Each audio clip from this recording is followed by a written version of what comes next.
So যাদের fourth সেমিস্টারে education MDC রয়েছে, আমি তোমাদের এই ভিডিওতে এমডিসি বা সিসি 4 এবং সিসি 5 দুটো পিরিয়ডই সাজেশন দিয়ে দিচ্ছি।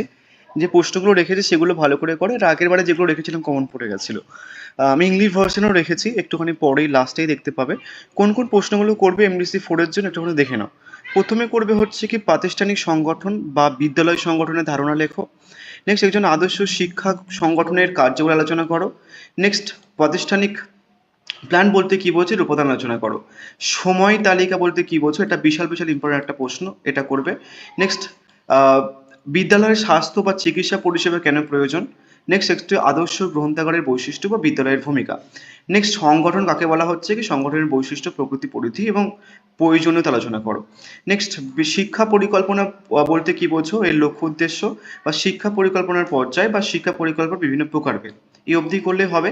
মোটামুটি তোমাদের 3টে 15 মার্কসের প্রশ্ন, এই 10 মার্কসের প্রশ্ন করতে হয়, বাদ বাকি 8টা দেয়। 5 মার্কসের 6টা দেয়, বোধ 8টা দেয়, তার মধ্যে 5টা 5 মার্কসের প্রশ্ন করতে হয়। এইগুলো করে নিলে 5 মার্কসের প্রশ্ন কমন পেয়ে যাবে, প্লাস 10 মার্কসের প্রশ্ন কমন পেয়ে যাবে। তাও যদিও কিছু আমি 5 মার্কসের প্রশ্ন রেখেছি, যেমন সংগঠনের ধারণার সাধারণ নীতি, বা পরীক্ষাগার বলতে কি বোঝো, বিদ্যালয়ের প্রয়োজনীয়তা লেখো, সামাজিক চাহিদা পূরণ, শিক্ষা পরিকল্পনা, স্বল্পমেয়াদী, দীর্ঘমেয়াদী। তো যদি কোনো প্রশ্ন না করো তাহলে এই প্রশ্নটা করে যে, ওটা বিশাল ইম্পর্টেন্ট একটা প্রশ্ন। এটা গেল এমডিসি 4-এর জন্য একটু পুচকটা সাজেশন। এবার আসি এমডিসি 5 বা সিসি 5। হিস্ট্রি অফ এডুকেশন রয়েছে। প্রথমে পড়বে হান্টার কমিশনের সুপারিশ। নেক্সট পড়বে বৈদিক ও বৈধ শিক্ষা ব্যবস্থার তুলনা। নেক্সট হচ্ছে গুটের ডেসপ্যাচ পড়বে।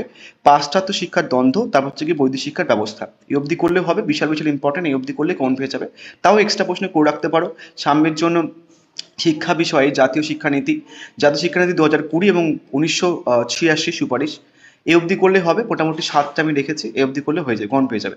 এবার 5 মার্কসের প্রশ্ন দেখো, প্রোগ্রাম অফ অ্যাকশন বলতে কি বোঝো, গুরুকুল বলতে কি বোঝো, এবং ইসলামী শিক্ষা ব্যবস্থার 5টি বৈশিষ্ট্য আলোচনা করো, বা জাতীয় শিক্ষানীতি 2020। নেক্সট 1813 সালের সনদ এর আইন, ঐতিহাসিক তাৎপর্য, ল কার্জনের মাধ্যমিক শিক্ষা সংক্ষিপ্ত আলোচনা করো। এই অবধি করলে মোটামুটি হবে, একদম পুচকটা সাজেশন রেখেছি। যে কটা প্রশ্ন আছে করে যেও ভালো করে, এখান থেকে কমন পেয়ে যাবে। So thank you.